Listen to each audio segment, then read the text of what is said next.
자, 알고 계시죠? 지금 중3 아이들은 고등학교 입학하면 전면적으로 고교학점제 시행됩니다. 첫 번째 부모님들이 생각하시는 것 중에 하나 뭐냐면 제대로 될까? 제대로 할 수 있습니다. 이게 5년 전부터 시범학교부터 시작해가지고 이미 운영을 했었어요. 제가 거기 평가를 하러도 많이 갔었는데 의외로 운영이 잘 되고 있습니다. 지역적으로 봤을 때는 지방학교들이 훨씬 더 운영이 잘 되고요. 이게 참 특이하게도요. 서울에 훨씬 사람들이 많이 사는데 서울 지역의 운영이 더 좀 약간 삐걱대요. 왜냐하면 너무 많아서 그런가 봐요. 어쨌든 전면적인 시행을 하더라도 지금 운영상의 혼란이나 이런 건 없을 거예요. 그리고 최근에 뭐 고교학점제 진행되면서 아이들 성적이나 이런 부분에 대한 얘기들도 하거든요. 그런 부분들까지 오늘 같이 좀 말씀을 드릴게요. 그래서 지금 현행 중학교 아이들은 입학하는 아이들부터, 그 다음에 고등학교 아이들은 지금 중3 아이들이 고등학교 입학하실 때부터 완전 전면 시행이라고 보시면 돼요. 여기서 또 하나 중요한 거는 고교 학점제만 진행되는 게 아니라 교과서가 다 바뀝니다. 같이 바뀝니다. 2022 개정교과로 시작을 합니다. 그래서 고교 학점제를 기준으로 맞춰서 교과서가 바뀌어 있습니다. 교과서 이미 검증이 다 끝났고요. 하나 제가 말씀드리면 지금 고등학교 아이들이 배우는 교과서의 내용이 많이 적습니다. 지금까지 기본적으로 교육의 기조가 뭐였냐면 아이들한테 부담을 줄이는 겁니다. 그래서 쉽게 배웠죠. 근데 너무 쉽게 배운 거예요. 대학에서 문제가 생긴 겁니다. 그래서 개정교과 과정에서는 조금 더 늘어납니다. 양이. 수학 같은 경우도 단원이 한두 개가 늘어나고요. 국어나 영어 같은 경우도 단원이 조금 더 늘어납니다. 그런 특징들도 조금 있다라고 말씀드리고요. 제가 말씀드렸죠. 초등학교도 2024년 올해 초등학교는 1학년 입학한 애들부터 다 바뀌어 있습니다. 교과서도 바뀌어 있습니다. 알고 계시죠? 초등학교 입학 자녀 있으신 분 있으시죠? 그죠? 위에 아이들하고 다릅니다. 그 다음에 고등학교는 내년부터 그렇죠? 이렇게 진행을 하고 있습니다. 여기서 보시면은 제가 2021부터 얘기했는데 2021학년도부터 계속해서 시행을 해왔어요. 시범학교나 그 다음에 선도학교들을 만들어가지고 5년 정도 운영을 했습니다. 그래서 교육청에서는 나름대로 노하우를 가지고 있습니다. 그래서 당장 운영했을 때 문제가 되거나 하는 부분들이 없도록 준비를 하고 있고요. 제가 마치 대변하는 것처럼 느낌이 오는데 제가 봤을 때 잘 운영됩니다. 그리고 수능시험도 같이 개편됩니다. 수능시험 개편되는 이유는 두 가지죠. 교과서가 바뀌기 때문에. 교과서가 바뀌기 때문에 수능도 바뀌어야 됩니다. 그리고 기본적인 체제는 아이들의 문이과에 대한 구분을 없애는 게 핵심입니다. 수능은. 대학들이 지금 어떤 생각을 하고 있냐면 수능 체제도 약해지는 거거든요. 과목 수가 줄게 되고 아이들이 조금 더 적은 과목들, 선택 과목 체제들이 많이 줄어드는 겁니다. 그래서 이거 잘못 보시면은 선택 과목 많이 안 해도 되니까 국영수만 하면 되네 라고 생각해서 국영수만 하시는 분들도 계세요. 근데 가만히 생각해 보면 어머니들 대학 갈 때도 국영수 아니었나요? 그죠? 지금도 그거는 변하지 않는 진리인 거예요. 우리나라에서는 입시를 통해서 대학에 가는 구조에서는 국영수는 기본적으로 해야 된다고 보시면 됩니다. 단지 추가적인 부담이 더 크냐 작으냐로 보시면 되고요. 선택 과목 같은 경우에 과거에 현재까지도요. 선택 과목을 어떤 과목을 선택하냐에 따라 유불리가 만들어졌었죠. 그런 부분들을 좀 최소화하겠다는 겁니다. 그리고 교과서가 바뀌기 때문에 수능 범위가 달라지는 겁니다. 지금 현행 같은 경우는 수능 범위가 주로 고2, 고3 과정에 해당되잖아요. 근데 고2, 고3부터는 지금 고교 학점제로 가게 되면 고2, 고3 때는 아이들마다 듣는 과목이 다 다릅니다. 아이들이 선택해서 진로 과목을 선택할 수 있기 때문에 내가 어떤 진로를 갖느냐에 따라서 전혀 다른 과목을 듣게 되는 겁니다. 그럼 수능의 범위가 어떻게 되는 거죠? 오히려 1, 2학년으로 줄어들어 버리는 거죠. 그런 특징이 있다. 그래서 대학들 입장에서는 좀 수능 자체가 조금 어려운 난이도의 문제들을 보는 게 아니라 되게 쉬운 구조로 가는 거예요. 그러면 대학은 수능만 갖고 뽑는 게 되게 부담스러울 수 있습니다. 맞나요? 지금 정시 체제가 수능만 갖고 뽑잖아요. 근데 대학 입장에서는 저 성적만 가지고는 조금 불안하죠. 아이들에 대한 검증들이. 그래서 지금 어떤 일들을 하고 있냐면 정시에서도 아이들의 서류평가를 하고 싶어 합니다. 그러니까 우리 학생부 종합전형은 서류평가를 하죠. 아이들 성적하고 학교 내 활동들을 다 평가를 합니다. 그리고 정시는 수능으로 뽑는 구조로 되어 있잖아요. 근데 대학들을 지금 어떻게 하고 싶어 하냐면 정시에서도 학교의 성적과 학교의 활동들을 보고 싶어 합니다. 그래서 그런 작업들을 지금 하고 있거든요, 대학에서. 그래서 그런 체제들도 바뀔 수도 있다. 그래서 여기 보시는 것처럼 일반 선택 과목들 중심, 여기 파란 색깔 쳐져 있는 부분들 빼고 나머지 부분들, 그렇죠? 여기 파란색 쳐져 있는 부분들, 이 부분들을 중심으로 해서 보시면 됩니다. 그래서 시험 범위가 딱 나와 있죠, 그죠? 여기 딱 요만큼. 그래서 올해만 같은 경우에도 올해 같은 경우에도 자연계 아이들도 사탐을 봐도 지원 가능합니다. 정시에서. 알고 계시나요? 문이과 체제 자체를 이제 없애버려서 모든 대학이 그런 건 아니지만 상당히 많은 대학들이 사탐을 보고도 사회탐구를 보고도 이과로 지원할 수 있습니다. 그래서 요즘 학교 선생님들 중에 어떤 분들은 과탐 어려우면 과탐 하나, 사탐 하나 해 이렇게 하시는 분도 계세요. 근데 그런 체제들이 조금 더 유지된다고 보시면 되고요. 그리고 이게 말 많았었죠. 상대평가 해야 된다, 아니면 절대평가 해야 된다. 근데 상대평가를 모든 과목을 해버리면 고교 학점제 자체가 무너집니다. 왜 그러냐면 제가 만약에 물리 쪽을 수업을 듣고 싶어서 물리 과목을 많이 들었어요. 우리 학교에 개설되지 않아서 타 학교 가서 물리 수업을 듣습니다. 자, 상대평가 해버리면 어떤 문제가 발생이 되죠? 제가 강남 사는 애인데 강북에 좀 애매한 학교를 수업을 듣는 거예요. 그럼 저는 항상 1등급 가져가는 거죠. 그런 문제가 발생이 돼요. 그래서 근본적으로 등급체제를, 진로 과목을 등급체제로 바꾸는 거 근본적으로 문제가 있는 제도였던 거예요. 그래서 등급은 어디까지만 모든 학생이 공통으로 듣는 1학년 과목, 2학년 중에서 국영수만 등급 낸다는 거예요. 나머지 과목에 대해서는 성취도 평가로 바꾼다는 거죠. 원래는 원칙적으로는 모든 과목을 성취도 평가로 바꾸는 거였어요. 그게 고교학점제 핵심인 거거든요. 사실 고교학점제가 정책적으로 보면 학교별 격차, 지역적 격차를 줄이는 겁니다. 그런 느낌 드시죠? 대치동이 왜 땅값이 비싼가요? 아파트 제가 거기 보지만은 그 음마 아파트 같은 경우에 5층에 15층 가면 물도 안 나옵니다, 아침에. 그 아파트 저지 얼마인지 아시죠? 그런데 왜 사나요? 아이들 공부 때문에 산단 말이에요. 그런 문제들이 있다는 겁니다. 그래서 그런 지역적 격차들을 해소시켜주는 방법으로 교육제도 바꾸겠다는 거예요. 내가 원하면 내가 원하는 과목들을 편하게 들을 수 있게. 그게 사실 이 제도의 어떤 정책적 목표라고 보셔도 돼요.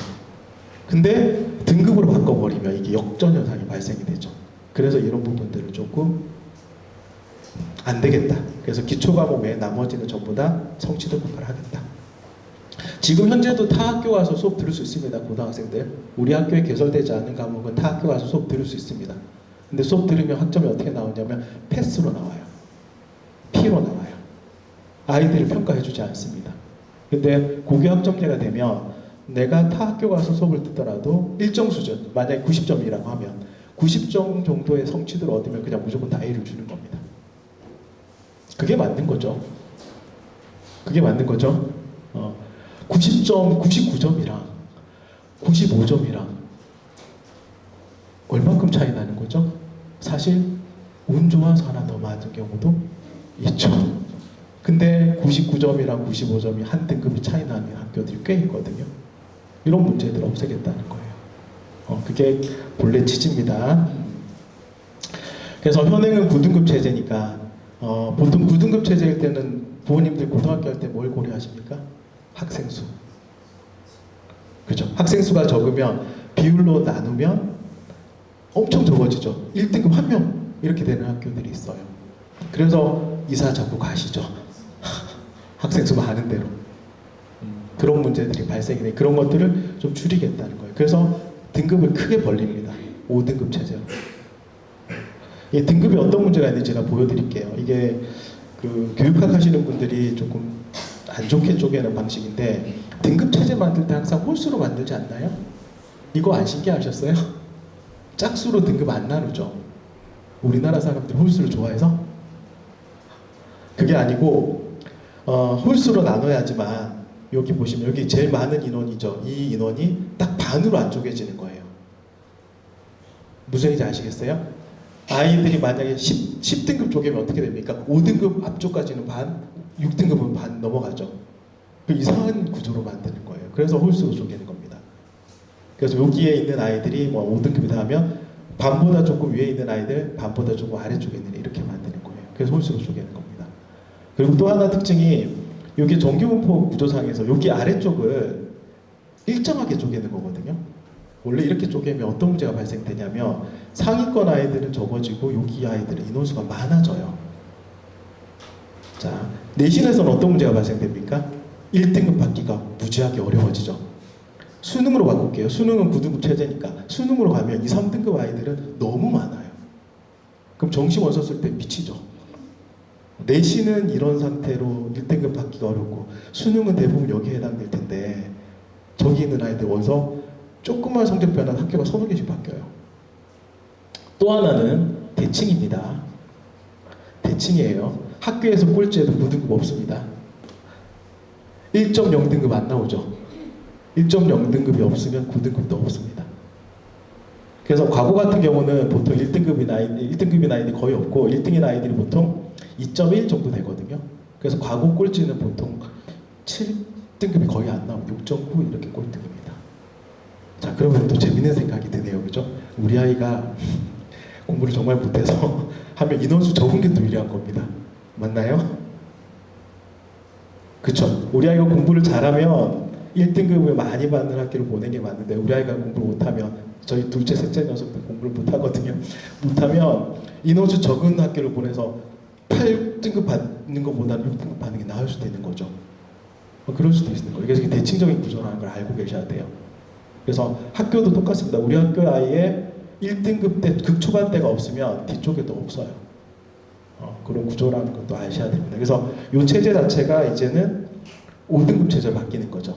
요거를 지금 앞에서 보셨던 요 그래프를 눕혀놓은 겁니다. 그러면 이렇게 바뀝니다. 그래서 1등급은 이제 10% 정도까지 1등급을 주겠다는 거죠. 이거 나오면 학원에서 이렇게 얘기하죠.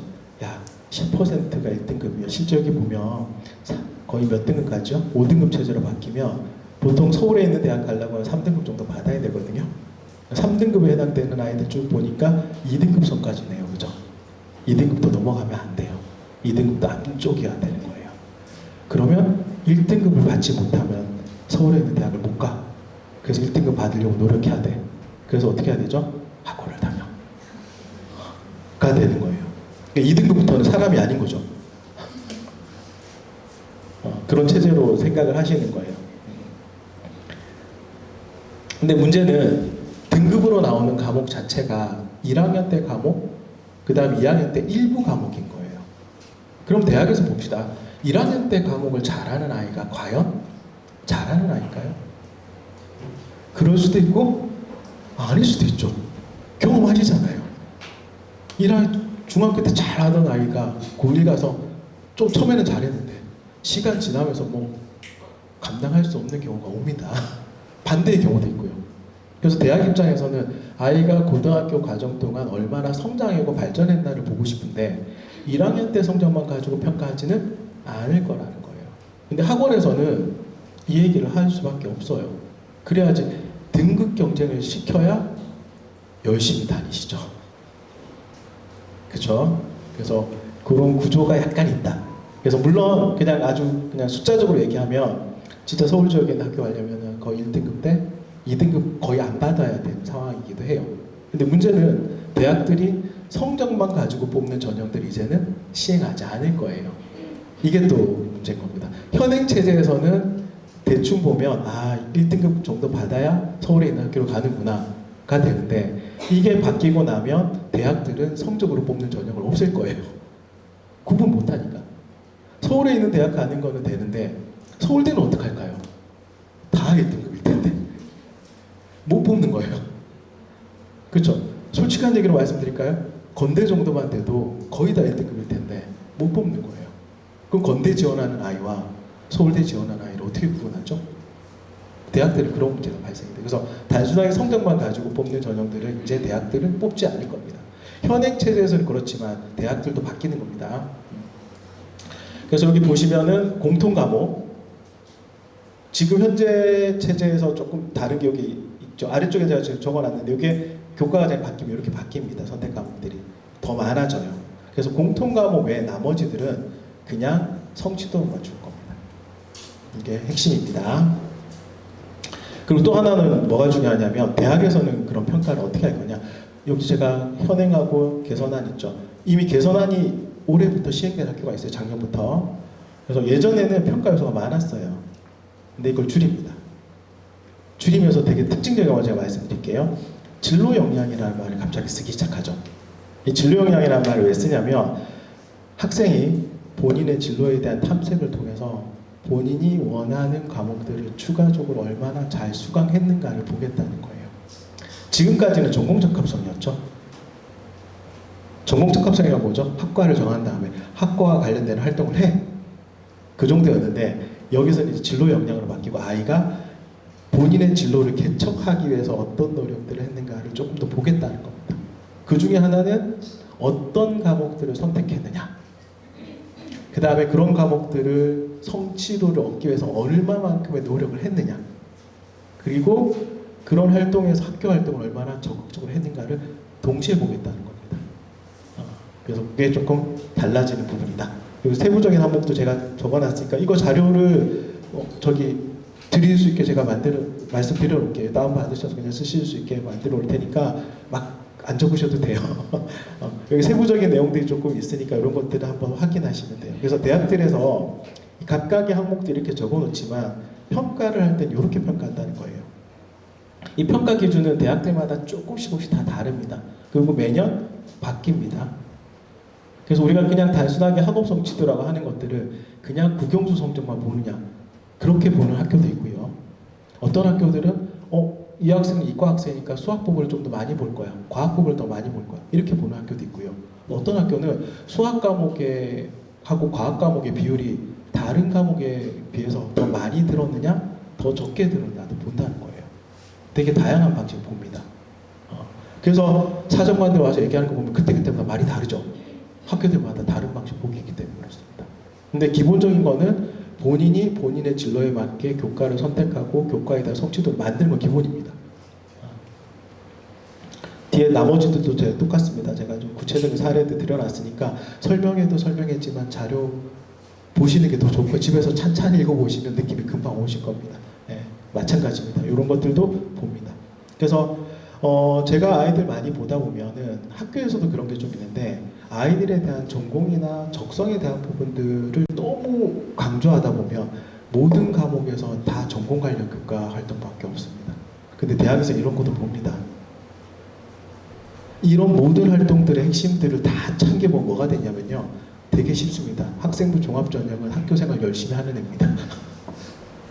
공부도 열심히 하고 학교에서 하는 활동도 열심히 하고 선생님 말도 잘 듣고 학교에서 적극적으로 하는 아이들, 그게 종합적인 거죠. 전공에 너무 특화된 거 아니에요. 지금 착각하신 것들 중에 하나가 전공에 특화된 것들 되게 강조하시는 분이 계시는데 요즘 사정관들 제가 만나면 그런 얘기 듣거든요. 야, 얘는 국어 시간에도 의학하고 영어 시간에도 의학하고 얘는 뭐 하는 거지? 학교 공부 안 해? 이런 얘기를 하시거든요. 그 얘기는 무슨 얘기냐면 학생부 종합전형 자체가 이런 여러 가지 요소들을 동시에 보겠다는 겁니다. 종합이란 말은 아이들의 특성을 전체적으로 보겠다는 거고요. 핵심은 학교 생활을 얼마나 열심히 했느냐. 저희 집 둘째 아이 되게 소극적이거든요. 제가 걱정이 많습니다. 심지어 제가 일반고로, 저희 아이 일반고로 보냈거든요. 제가 왜 일반고로 보냈지도 제가 또 말씀드리겠지만 일반고로 보내고 제가 학교 운영위원 다 참여를 합니다. 너무 소극적이어서.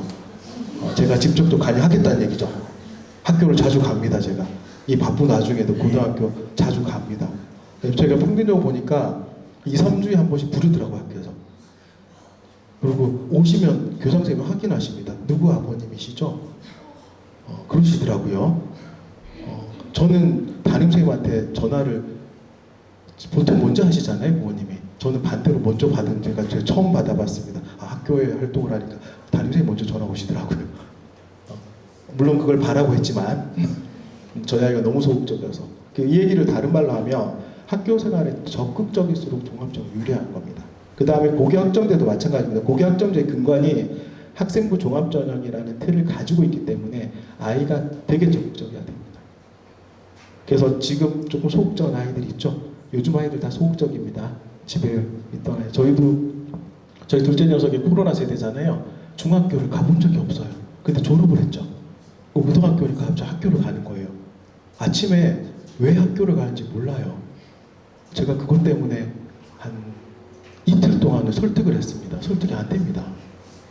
저희 때는 학교를 왜 가는지 묻지 않아요. 그냥 당연히 가는 거였잖아요. 근데 지금 아이들은 학교를 왜 가라는 얘기를 해요. 그런 아이도 있을 겁니다. 아마 아침에 피곤하면 오늘 학교 안 가 하는 아이도 있을 겁니다. 물론 몇 번 그랬습니다. 저희 아이도. 저는 알고 있으니까 그거를 다른 방법으로 문제가 없게 대체를 하긴 했지만 왜냐하면 그냥 결석하거나 무단이 생기면 실제로 대학에서 감점을 하거든요. 그래서 병원을 가시면 됩니다. 방법 가르쳐 드렸습니다. 학교에다 미리 전화하시면 됩니다. 우리 아이가 많이 아픕니다. 그리고 병원에 꼭 가셔야 되고요. 진단서는 필요 없지만 그 처방전 있으면은 병결로 해줍니다. 병결은 점수 감점하지 않습니다. 무단일 경우만 문제가 되는 겁니다. 저희는 제가 너무 많이 알아서 아이들이 개판인 거예요. 그래서 지금 현행 체제는 여기까지가 수시입니다. 교과 전형하고 종합 전형하고 논술적인 수시고요. 그 다음 정시는 기본이 수능이에요. 근데 고교 학점제가 되면 뭐가 사라지냐면 이 교과 전형이 애매해지는 겁니다. 아까도 보셨다시피 등급이 구분할 수 없는 상황이 온 거예요, 아이들이. 그러니까 어느 정도 이상 되면 서울에서 중위권 이상만 돼도 아이들을 구분할 수 없는 상황입니다. 그래서 대학들은 자연스럽게 교과 전형이 없어요. 교과 전형이 어디로 갈까요? 종합으로 넘어가는 거죠. 종합으로 넘어간다는 거는 아이들의 모든 활동을 다 보겠다는 겁니다. 종합 전형 되면 좋은 게 뭐예요? 지금 현재 종합 체제는 수능 체제도 안 봅니다. 좋은 대학일수록. 이게 가능합니다. 자, 부모님들 아이들이 친구 데리고 오죠. 친구 데리고 오는 순간 알죠. 친하게 지낼 친구랑 친하게 지내면 안 되는 친구를 한 번에 아십니다. 맞나요? 얘기 안 해도 알아요. 우리 경험으로. 마찬가지. 종합전형은 아이의 성적이라든지 비교과 이런 것도 학교 활동을 보면 대충 다 압니다. 그리고 뭐도 보나요? 종합전형 면접도 보죠. 이게 아주 딱 보는 순간 대충 감이 옵니다. 저도 면접을 많이 진행해봤지만 제가 대학에 있을 때 대충 걸어 들어오는 것만 봐도 알죠. 원래 그렇게 하면 안 되지만 약간의 선입견이 있을 수밖에 없습니다. 실제로 그렇습니다. 아이들 뽑고 나면 진짜 제가 면접 봤을 때 괜찮다고 했던 아이들이 대학생활도 진짜 성실하게 합니다. 그게 수능이 필요 없는 거예요. 그래서 상위권 대학일수록 종합전형 수능 체제를 현행입니다. 현행은 거의 안 봅니다. 교과 전형은 불안하죠. 어느 지역에서 1등 하나인지가 궁금한 거예요. 진짜 학생 수도 별로 없고 공부를 열심히 안 하는데 학생이 한 명밖에 없는 거예요. 제가 아주 극단적인 예입니다. 학생이 한 명밖에 없어 1등이죠. 1등급이죠. 1등급. 1.0 나올 거예요. 믿을 수가 없다라는 거예요. 그래서 뭘 보는 거죠? 수능 최저를 두는 학교가 더 많습니다. 교과는. 재밌으시죠? 근데 논술은 전혀 다른 전형이고요. 특이한 거는 논술 전형이 조금 늘어나는 추세입니다. 왜 그럴까요? 고교 학점제 되면 교과 성적이나 이런 것들이 좀 애매한 상황이 오죠. 그래서 아주 상위권 대학들은 야 우리가 그냥 자체적으로 시험 볼게. 우리가 보고 뽑을게. 그렇다고 모든 대학들이 논술을 볼 수 있느냐? 이것도 힘듭니다. 왜냐하면 논술은 학교 규모가 조금 돼야 됩니다. 두 가지 문제가 있습니다. 하나는 출제하는 문제가 있습니다. 교수님이 많으셔야 돼요. 이과를 먼저 예를 들게 문과는 조금 그래도 범위가 넓으니까 그런데 이과 같은 경우 수리로 봅니다. 논술을. 왜냐하면 다른 과목 보려면 아이들이 선택 과목이 다 다르기 때문에. 그래서 수학이 공통 과목이기 때문에 수학으로 봅니다. 수학과 교수님이 문제 내야 됩니다. 자, 서울대는 수학과 교수님 많이 계세요. 40분 정도 계시고 연고대만 들어도 많아요. 근데 조금만 내려오면요. 수학과 교수님이 7분, 좀 적은 학교는 5분, 조금 많은 학교는 10분. 찾아보세요. 자, 그 10분이라고 할게요. 10분 중에 한 3분은 시니어 교수님이죠. 이분들은 학교에서 어떤 일을 시켜도 안 합니다. 정년이 얼마 남지 않았는데 내가 왜 그 고생을 합니까? 그죠? 그 다음에 이제 조교수 되시지 얼마 안 되신 분들 한 3-4분 정도 그렇거든요. 그분들은 경험이 없어서 또 문제가 됩니다. 그러면 중간에 허리 쪽에 있는 사람들 딱 숫자 나오죠. 3, 4명. 이분들은 매년 내야 됩니다. 저도 출제를 해봤는데 출제하면 일주일 동안 갇혀 있습니다. 호텔에. 노출 시험 시작해야 내보내줍니다. 그럼 그분들 학교 강의 안 하고 외부 활동 안 하고 일주일 동안 갇혀서 시험 문제 낸다고요? 이런 문제들. 서울대 같은 경우 교수가 많으니까 돌아가면서 하면 되는데 문제가 발생됩니다. 그러면은 어떤 방법을 쓰죠? 출제할 때쯤 되면은 도망가는 거죠. 도망갑니다, 실제로. 그리고 또 하나는 논술은 아이들이 지원을 많이 합니다. 자, 논술 시험을 학교 안에서 봐야 되죠. 학교 규모 돼야 됩니다. 학교가 작으면요, 논술 시험을 외부에서 봐야 되는 상황이 발생됩니다. 그래서 쉽지 않습니다. 고대가 한동안 논술을 포기했던 이유가 고대가 논술 지원 인원이 보통 10,000명, 15,000명 정도 논술을 봤습니다. 과거에 제가 고대에 있었던 시절에 고대 크잖아요. 그 큰 학교에서도 15,000명 한 번에 시험 보는 게 어렵습니다. 그래서 어떻게 봤냐면 도서관 이런 책상이잖아요. 칸막이 책상도 아닌 옆에다가 종이 칸막이 세워놓고 이게 문제가 된다. 그래서 없애버렸던 겁니다. 논술은 그런 문제들이 있습니다. 그래서 일정 수준의 규모가 안 되면 논술은 대학에서 보기가 조금 애매합니다. 제가 말씀드렸던 건 다시 정리해 놓은 겁니다. 지금 이거는 현행체제에 대한 말씀인 거예요. 그리고 이것도 좀 보셔야 되는데 여기서 제가 말씀드리고 싶은 건 뭐냐면 서울 지역같이 조금 이렇게 아이들이 선호하는 학교들은 교과보다는 학생부 종합전형을 실제로 많이 봅니다. 인원수가 훨씬 많고요. 지방대학 가면 갈수록 교과 전형을 뽑습니다. 이유는 간단합니다. 학생부 종합전형 뽑으면 아이들 안 갑니다. 면접도 오라 그러고 뭐 복잡하게 소중내라 그러는데 지방대까지 가면서 내가 면접도 가야 되고 그죠? 그래서 지방대학은 학생들 선발을 위해서 교과 전형 많이 했었습니다. 근데 고교 학점제 진행되면 어떤 일이 발생되죠? 쉽지 않죠. 쉽지 않아요. 그러면 자연스럽게 지방대학도 고교 학점제 체제를 가지고 있어야 돼요. 단지 뭐만 안 볼까요? 가는 게 귀찮잖아. 면접만 제거될 수도 있습니다. 서류 평가하고 수능 정도 끝날 수도 있는 겁니다. 근데 반면에 서울 지역은 아이들이 지방 애들을 서울 오는 거 좋아합니다. 면접 봤으면 좋겠다고 하는 아이도 제가 봤습니다. 어차피 학교에서 학교 안 가고 서울 구경 오는 거죠. 공식적으로 오는 거니까 얼마나 좋아요. 요즘 아이들 뭐 다 서울 오지만 그래도 이게 처음 오는 거라며 한 번 와본 아이가 있으면 한 번 와본 아이가 더 오고 싶어 하는 거 아시나요? 처음 오는 아이들은 긴가민가 하는데 뭐 와봤던 아이들은 더 오고 싶어 합니다. 맛을 아는 거죠. 그래서 면접이나 이런 것들이 훨씬 더 복잡하게 진행돼요. 서울 지역 학교들은. 그래서 그런 특징들이 있다 정도만 이해하시면 요 기존은 똑같습니다. 그리고 요게 개정교과, 지금 이거는 현행체제입니다. 현행고등학교 체제에서 2015년도 개정교과로 진행하고 있거든요. 그랬을 때는 여기 보시면 기본 과목들이 이렇게 돼 있거든요. 공통과목, 일반 선택과목, 진로과목 이렇게 나눠져 있습니다. 지금 체제는. 공통과목하고 일반 선택과목은 등급이 나오는 과목이에요. 그 주로 1학년, 2학년에 해당되고요. 그 다음 진로 선택과목이 고3 때 듣는 과목들이 돼요. 현행. 그래서 학원 가시면 이런 얘기 합니다. 고1, 2 때 성적 못 받아두면 고3 때 성적이 안 변한다. 왜? 몇 번 없단 얘기예요. 나머지 전부 다 이때 등급이 다 표현되죠.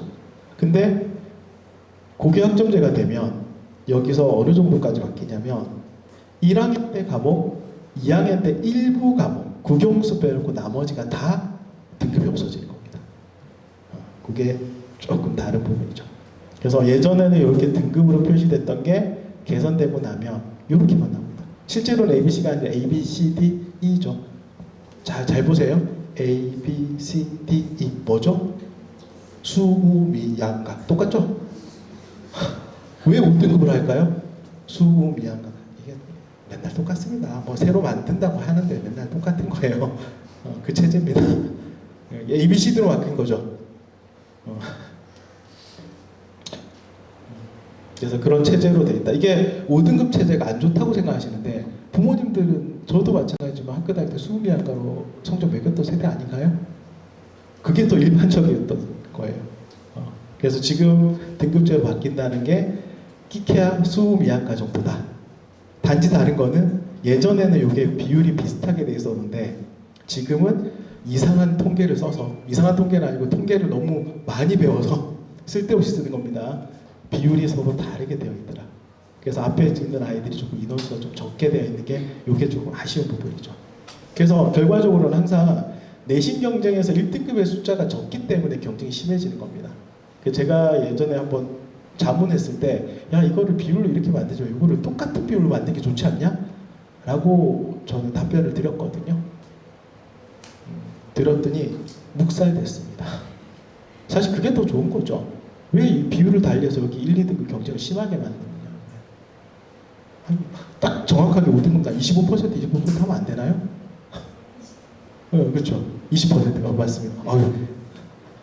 제가 잘게 전공인데 수학을 잘 못합니다. 20%씩 하는 게 훨씬 더 좋은 거예요. 그래서 1, 2등급 경쟁이 덜한 거예요. 어차피 등급으로 나누지 않고 5등급으로 해서 아이들을 성취도 평가를 하고 싶으면 1등급을 20% 주는 게 훨씬 더 좋은 정책인 거예요. 근데 이 교육학 하시는 분들 머릿속에 혹시 교육학과 전공이신 분이 있으면 모르겠지만은 그 교육학과에서 배우는 교육평가라고 하는 책인데 거기가 마치 바이블처럼 되어 있는 책이 하나 있어요. 그 책이 이걸 우리가 이렇게 등급 나누고 스테나인 점수 체제라고 하거든요. 그게 머릿속에 박혀 있어요. 그래서 안 바꿉니다. 저는 좋아하지 않습니다. 이거는 원래 스테나인 점수 나올 때는 이게 심리 검사에서 많이 쓰는 겁니다. 교육학에 쓰는 건 좋지 않다라고 저는 판단하는데 이건 제 개인 의견입니다. 또 가가지고 또 뭐 내가 들었는데 안 좋다 이렇게 하시면은 저처럼 이렇게 따당하십니다. 그래서 그런 특징이 있다. 좀 더 생각하시면 되고, 이거는 실제로 숭실대에서 발표한 자료입니다. 이거는 실제 지원한 아이들 비율이고요. 그 다음에 여기 중에서 보통 숭실대는 2점대 초반, 2점대 중반 아이들이 합격권이 됩니다. 전체 지원자 풀이 이렇게 되는데 지금의 이 체제로, 그죠, 수미안과 체제로 바꾸면 여기 정도가 A를 받게 되죠. 1등급 받게 되는 거거든요. 그러면 과거에는 이 정도에서 합격 불합격이 나뉘었는데 이제는 모든 학생이 합격권이 되는 거죠. 지원자 전원이. 그래서 교과 전형이 없어지는 겁니다. 교과 성적만 가지고 아이를 나누게 되면 숭실대 정도만 돼도 지원자 전원이 합격하는 케이스가 나옵니다. 그래서 대학들이 이런 부분들을 고민하고 있고, 결과적으로는 고교학점제 진행되면 이게 성취도 평가로 바뀌면 교과 전형은 힘들다. 그러면 자연스럽게 종합전형으로 가고, 종합전형은 아이가 적극적이어야 됩니다. 이게 아주 힘든 일입니다. 아이가 적극적이지 않으면 부모님이 저처럼 제가 바쁜 와중에도 일정을 조정해서라도 학교를 갑니다. 저도 학교에 가면은 교장선생님이 꼭 티타임을 하세요. 교장선생님 심심하시잖아요. 교장실에 혼자 계시니까. 학부모님 오시고 티타임을 하세요. 그러면 저 즐겁지 않거든요. 녹화 조심해야 돼요. 근데 그러고 있습니다. 저도 일정이 있죠. 그런 특징들이 있습니다. 그래서 고교학점제는 핵심만 먼저 찝을게요. 아이들한테 교육의 방식이 이제는 학습보다는 진로로 바뀌는 겁니다. 기본 체제가 바뀝니다. 그래서 너에 대한 진로를 충분히 고민하고 그 진로에 따라서 네가 설계를 해봐. 설계를 하고 노력한 모습을 나한테 보여줘야 해요. 이게 핵심입니다. 그래서 고교학점제 진행되면 지금 고등학교에 진로 선생님들이 다 있습니다. 여기서 이제 시행의 문제가 발생이 되는데, 이 진로 선생님들이 원래는 어떻게 해야 되죠? 아이들을 잘 파악을 하고 아이들한테 진로의 모습들을 가르쳐주고 그렇게 해서 진로를 선택하게 가르쳐줘야 되는데, 저희도 학교 다녀봤잖아요. 선생님들은 어떻게 하죠? 너 진로가 뭐야? 얘기 안 하면 얘기 나올 때까지 묻죠. 지금 약간 그게 문제이기도 합니다. 제가 학교 설명할 때도 진로 선생님들 계실 때 그 얘기 하거든요. 제발 진로 선생님들 하시라고, 뭘 좀 물어만 보지 마시라고. 근데 그런 체제로 좀 되어 있습니다. 그래서 완전하게 진로 교육은 학교만 믿고 계시기에는 조금, 제가 실질적인 말씀 드리는 겁니다. 그래서 지금 중학교 때 시간이 남거든요. 특히 중3 아이들 중에 시험 보는 학교 진학하지 않는 아이들, 흔히 얘기해서 영재고나 과고나 외고 같은 데 지원하지 않는 아이들은 사실 중3 때 진로에 대한 것들 조금 아이들하고 고민을 해두시기에 훨씬 더 효과적입니다. 당장 1학년 고1 가면 진로 선생님이 묻죠. 대답 안 하면 계속 괴롭힙니다. 합니다. 일주일에 한 번씩 데려와서 묻습니다. 치조하는 거죠. 네 죄를 얘기하라는 거죠. 죄가 없어도 얘기해야 되는 거죠.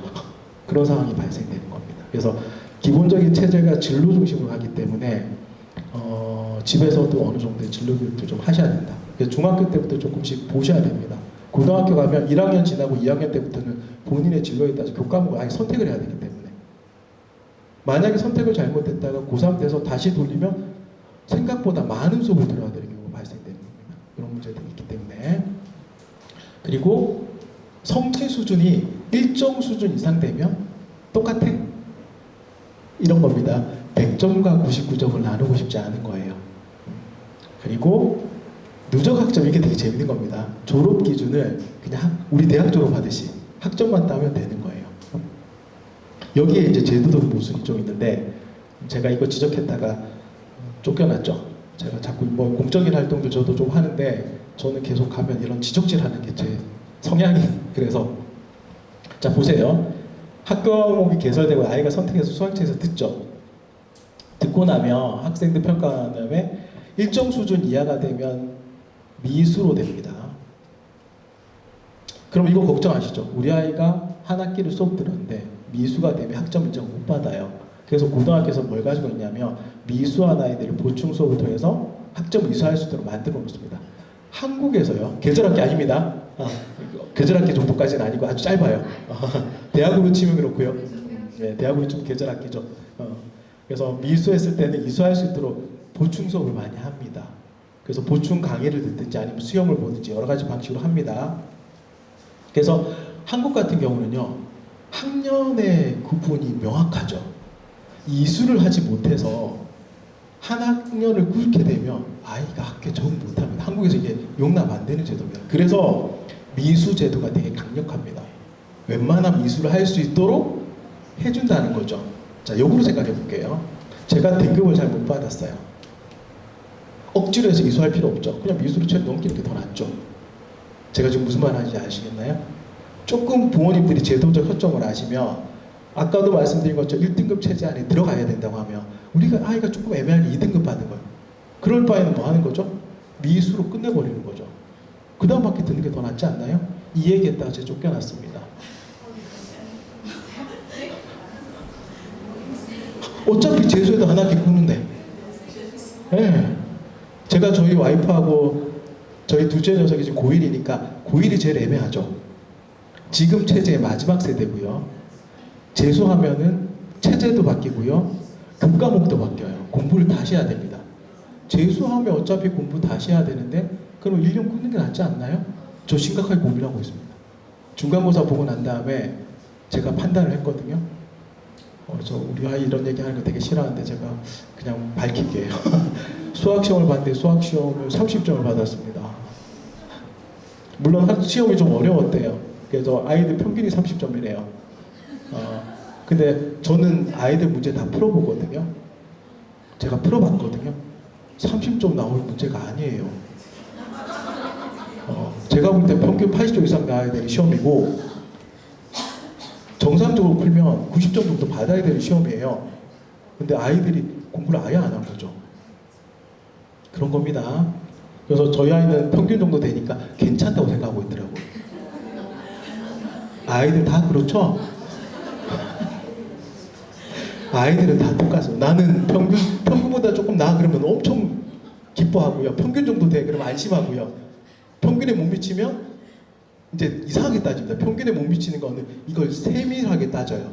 많이 멀지 않아. 그래서 나는 평균이야. 그죠? 아이들은 본인 위주로 판단합니다. 그래서 제가 그 성적 딱 받아들이고 느낌이 야 그냥 지금 자퇴해서 내년에 다시 보내는 게 낫겠다. 다시 보내면 고교 학점제로 바뀌죠. 재수하더라도 아무 문제 없어요. 제가 그런 고민을. 왜냐하면 미수 제도랑 이런 것들이 똑같은 방식이거든요. 그러면 만약에 얘가 내년에 몰래 얘기하면 되죠. 친구들한테 얘기 안 하면 솔직히 나이가 많은지 적은지 어떻게 알아요. 어차피 빠른도 있는데 얘는 늦은인 거죠. 그죠? 빠른도 있으니까 늦은도 있으면 되는 거잖아. 그렇게 생각하면 사실 재수하고 고민하는 거 생각하면 그게 또 좋은 방법일 수 있는 거예요. 그렇게 해서 요 미수 제도를 잘 이용하면은 생각보다 등급도 되게 잘 받을 수 있어요. 제가 이 얘기했더니 학교 선생님들 것이다. 미수는 없을 것이다. 이거 본인도 생각이죠. 저 같은 사람이 있다는 거예요. 제도를 삐딱하게 보는 사람들이. 수학 이수 안 하면 어때서요? 내년에 1학년 같이 들으면 되죠. 이 학교에서 못 들으면 타 학교 가서 수업 신청해서 들으면 되죠. 그게 제도인데. 제가 팁 드리는 거예요. 혹시 등급이 미수 해버리세요. 어차피 뭐만 따면 되죠? 학점을 다 취득해서 졸업 인증 받을 정도의 학점만 따면 되는 거예요. 언제 이수하는지에 대한 개념은 없는 거예요. 이게 그러니까 지금 이게 고교학점제가 도입되는 배경 중에는 또 어떤 게 있냐면 우리나라 교육정책 하시는 분들 예전에는 다양한 지역의 박사학위 받으신 분들이 많았어요. 유럽 학위도 있고 미국 학위도 있고 지금은 다 미국 학위죠. 미국이 학점제로 돼 있죠. 미국은 학교 들어가면 초등학교, 고등학교 다 같은 학교 다니죠. 11학년, 12학년, 13학년 이렇게 있습니다. 또 공부 못하는 애들은 밑에 동생이랑 수업 같이 듣고 그래요. 그런 게 또 이상한 지역이 아니기 때문에 그게 고교 학점제의 기본 틀이에요. 그래서 그분들이 미국에서 교육받은 미국 교육이 되게 좋다라고 생각하시면 돼서 그런 거 영향도 받은 거예요, 사실은. 그래서 기본적인 어떤 체제 자체는 그런 걸 가지고 있어요. 그러다 보니까 한국에서의 어떤 그런 문화적 특성이나 이런 것들이 반영이 안 돼 있는 거예요. 그래서 저 같은 사람들은 그걸 후집어 파는 거죠. 후배 파는 겁니다. 그래서 그런 특징들이 있다. 그래서 내 아이가 만약에 대학 문제로 간다고 하면 충분히 어차피 재수하면 재수하면 돈 엄청 드시는 거 아시죠? 한 달에 200이 아니라 300~400씩 계실 겁니다. 네.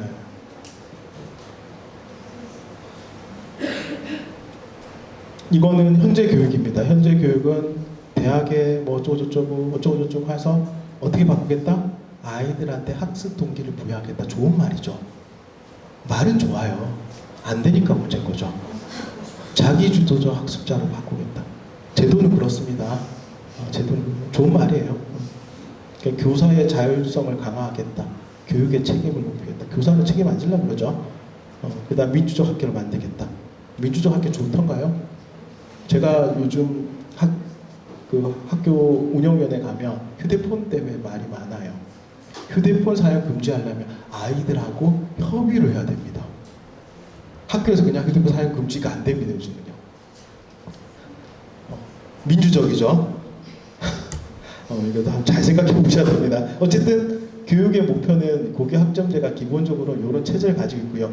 이거는 표면적으로 드러난 거고 내면에 이면에 있는 어떤 정책의 핵심은 학교별 격차, 지역적 격차를 줄이겠다는 거예요.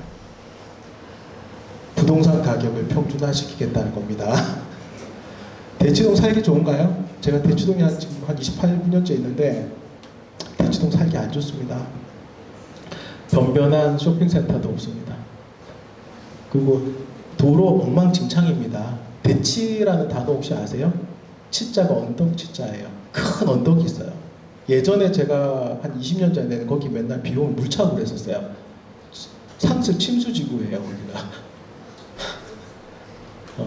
그리고 엉망진창이고 저기 주차도 잘 안 되고요. 저도 주차 딱지 제가 강남구청에 매달 한 150만 원씩 냅니다. 주차 딱지 때문에. 아예 떼라고 놔둡니다. 안 그러면 세울 데가 없으니까. 다행히 저는 469동차라서 들고 가지는 않습니다. 제가 전기차 타고 다니는데 전기차 이게 들고 가면 고장 나는 경우가 많아서 그냥 둡니다. 딱지를 심한 경우는 제가 2개, 3개까지 받아봤습니다. 4시간 이후에 한 번 더 단속할 수 있더라고요. 맞나요? 그렇더라고요. 그래서 시간 지나고 나서 또 떼더라고요. 어쨌든 근데 그런 어떤 지역적 특성들을 최대한 좀 줄이는 제도가 현행 체제에 가장 좋다라고 보는 겁니다.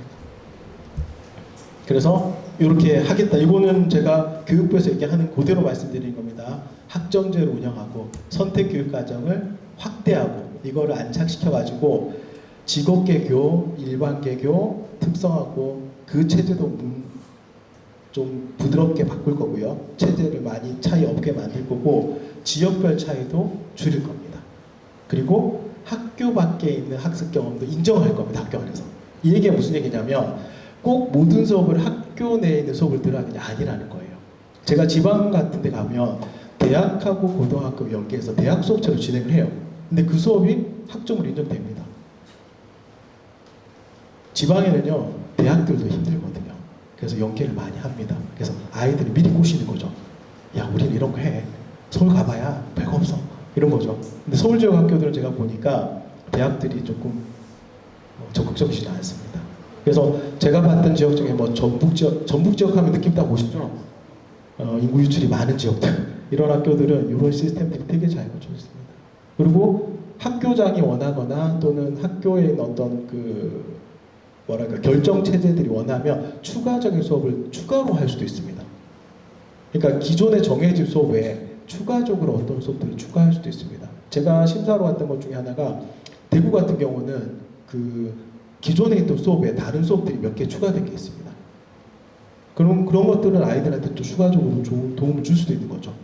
그런 것들도 운영을 합니다. 그래서 이렇게 하고 싶은 거예요. 학교하고 교육청하고 교육부가 이렇게 잘 엮어서 이 제도를 잘 하고 싶은 겁니다. 자, 여기서 핵심이 제가 여기를 말씀드리는데, 자, 우리 보통 고등학교 나눌 때 자사고, 일반고 이렇게 나누잖아요. 자, 자사고는 여기 소속이 아니죠. 그래서 보통 고교 학점제 될 때 제일 궁금하신 게, 특히 중3 어머니들께서는 자사고를 보내는 게 유리한가요? 일반고를 보내는 게 유리한가요? 라는 질문을 제가 제일 많이 받습니다. 자, 문제는 고교 학점제는 아이들한테 맞게 수업을 되게 많이 깔아줘야 되거든요. 자, 많이 깔라 그러면 뭐가 필요한가요? 그렇죠. 선생님이 필요하고, 선생님을 고용하려면 재정적으로 여유가 있어야 됩니다. 자사고가 재정적으로 여유가 있나요? 있는 학교들 있죠.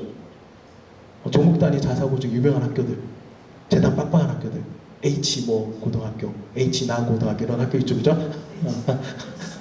H 나 고등학교 이런 학교도 있죠, 그렇죠? 은행이 재단이라서 빡빡하게 해주는 그런 데나 용인에 있는 그런 학교도 있죠, 그죠? 제가 최근에 충남 삼성고를 왔다 왔더니 충남 삼성고는 200과목을 개설해놨습니다. 제가 더 심한 예를 들게요. 경남 고성에 가면 인문계 고등학교가 2개밖에 없습니다. 중앙고등학교와 고성고등학교. 그래서 제가 중앙고등학교 교장선생님이랑 조금 친분이 있어서 제가 한 번씩 설명회를 가주는데 저 죽습니다. 가면 한번 버스 타고 가면 하루 종일 걸리거든요. 근데 한 번씩 가는데 중앙고등학교가 되게 특이한 학교입니다. 공립형 기숙학교입니다. 있습니다. 지방은요, 주변에 먼 지역에서 오는 아이들이 있기 때문에 주변에 인문계 고등학교 없는 학교가 있어요. 없는 지역에 있어서 와서 시내로 와는 거죠. 그래서 기숙이 필요합니다. 공립형 기숙학교예요. 그 학교가 기숙학교다 보니까 학과목 개설이 되게 쉬운 거예요. 아이들이 제어하기가 쉬우니까. 그 학교가 시범학교인데 250과목씩 개설했습니다. 그 정도로 해줄 수 있는 학교면 좋은 거죠. 근데 광역단위 자사고를 보시면은 지금도 선택 과목 과학 4과목이 있는데 그 4과목조차도 다 계속 못하고 있죠. 그렇거든요. 그래서 그런 문제를 생각하셔야 돼요. 그러면 일반고하고는 무슨 차이냐? 일반고는요, 누가 인사권자죠? 교육청이잖아요. 훨씬 범위가 큽니다. 그래서 지역별로 필요한 인원을 배치를 할 수가 있어요. 그래서 교육청에서 뭘 하고 있냐면 협력학교, 거점학교라는 개념을 써요. 학교들 가까이 있는 학교들 묶어서 한 학교에서 개설하지 못하는 과목을 학교를 모아서 강의할 수 있게 바꿔놓는 거예요. 그 체제를 가지고 있습니다. 근데 자사고는 교육청 소속이 아니잖아요. 거기에 못 끼는 거죠. 본인이 알아서 하든지 아니면 포기를 하든지. 그래서 요즘 자사고 문제 말씀 안 하죠? 자사고 너네 인가해주냐 안 해? 이런 아예 논의를 안 하고 있죠. 왜냐하면 제도가 시행되면 알아서 없어질 것 같은 느낌이 살짝 드는 거죠. 너네 애매하면 교육청으로 들어와, 원하면. 자사고 포기해. 그래서 최근에 자사고 포기한 학교도 좀 있습니다. 본인들이 빨리 판단하는 거. 우리가 능력이 안 되면 덩치 큰 데 들어가는 거죠. 그래서 자사고 선택 문제는 그냥 자사고 일반고의 문제가 아니고요. 자사고가 어느 정도의 만큼 아이들한테 줄 수 있는가 없는가로 판단하는 거예요. 줄 수 없으면 일반 고만도 못한 겁니다. 요거는 그냥 넘어갈게요. 요거는 현행체제입니다. 현행체제는 아까도 말씀드린 것처럼 이렇게 돼 있고요. 제가 그 다음 거 보여드리려고 하는 거예요. 요게 바뀌는 체제입니다. 현행이 보면 공통과목, 일반 선택과목, 진로과목 있죠. 요게 공통과목과 선택과목 바뀝니다. 공통과목은 등급 나오는 거고요. 선택과목은 전부 다 성취도 평가입니다. 그래서 선택과목을 보니까 일반 선택과 융합 선택과 진로 선택으로 나눴죠. 그죠? 그래서 아이들이 기존에 있던 제가 과목도 보여드릴게요. 실제로 이거 과목이 이렇게 다 이미 구성되어 있습니다. 1학년 때 배우는 국어, 수학, 영어 기본이죠. 그 다음에 일반 선택 과목 가면 이렇게 되어 있죠. 요거는 많이 보셨죠? 근데 여기 진로 선택 과목 보니까 어떻게 되어 있나요? 수학도 보세요. 미적, 투, 기하, 경제, 수학, 인공지능 수학, 직무수학 많이 쪼개져 있죠. 과목을 쪼개놨습니다. 기존에 있던 책을 쪼개서 여러 권으로 만들어 놓은 거예요. 물리 같은 것도 보세요. 예전에는 물리에 보면은 역학, 에너지 이게 다 같이 있었잖아요. 나눠서 가르칩니다. 역학과 에너지 이렇게. 지금 이미 교과서 다 나와 있습니다. 교과서 검증도 끝났습니다. 생물도 마찬가지고. 그 다음에 인문계도 마찬가지입니다. 예전에는 그냥 이렇게 크게 나눠져 이거를 세세하게 다 쪼개놨습니다. 그래서 원하면 네가 관련되는 네가 관심 있는 진로와 관련되는 것들을 체계적으로 들어. 이런 체제죠. 그 다음에 이거는 기본 아니고요. 여기에 추가적으로 더 가능도 하다는 겁니다. 그래서 기존에 있던 과목을 보통 그 교육부에서는 재구조조라는 말씀입니다. 쪼개가지고 새로 만들었고요. 그 다음에 추가되는 과목들이 추가적으로 더 있는 거죠. 그 외에 뒤쪽에 하나 더 있는 거죠. 전문 교과까지. 그래서 H나 고등학교 같은 경우는 대학 잘 가죠. 수시 정말 잘 갑니다. 잘 가는 이유가 뭐냐면 일반계 고등학교에서 여기까지 배우는데 거기는 전문 교과를 더 배웁니다. 그러니까 교과를 선택을 많이 하고 고급 과목을 들을수록 상위권 대학들은 선호한다는 거예요. 과거 아이들 대학을 일반적으로 좀 잘 가죠. 걔네들 원래 수업을 많이 들었으니까. 그래서 특목고하고 자사고는 분위기 다릅니다. 특목고는 원래부터 이 체제였어요. 그죠? 외국어보다 외국어 잔뜩 있잖아요. 외국어 특화돼 있죠. 과학고 과학 많잖아요. 특화돼 있어요. 자사고는 그냥 자사고였던 거죠. 그런 차이가 있는 거예요. 그래서 혹시라도 지금 중3 아이들 같은 경우에 어떻게 가는 게 유리하냐라고 물으시면은 제가 볼 때는 특목고 하는 거 괜찮습니다. 자사고는 제가 아까 말씀드린 것처럼 전국 단위 규모의 좀 규모가 있는 학교, 비싼 학교를 보내셔야 되는 거고요.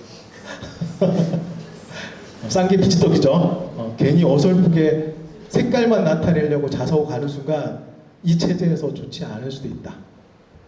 그럴 바엔 일반고가 훨씬 더 효율적일 수 있다.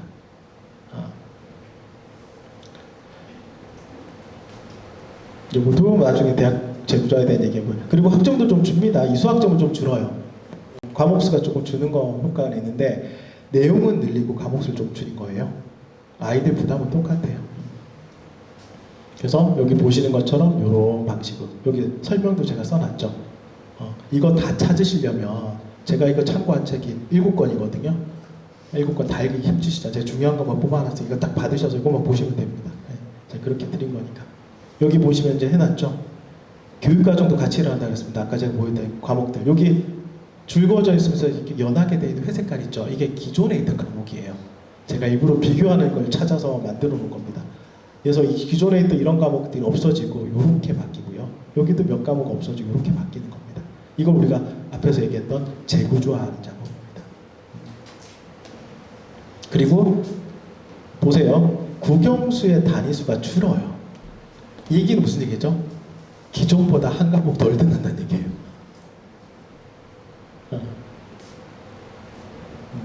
그런 대신에 진로 관련 교과들 아이들한테 조금 더 많이 들을 수 있게 바꾼다. 그래서 대학들은 이것만 갖고 아이들을 평가하기에는 조금 무리가 따른다.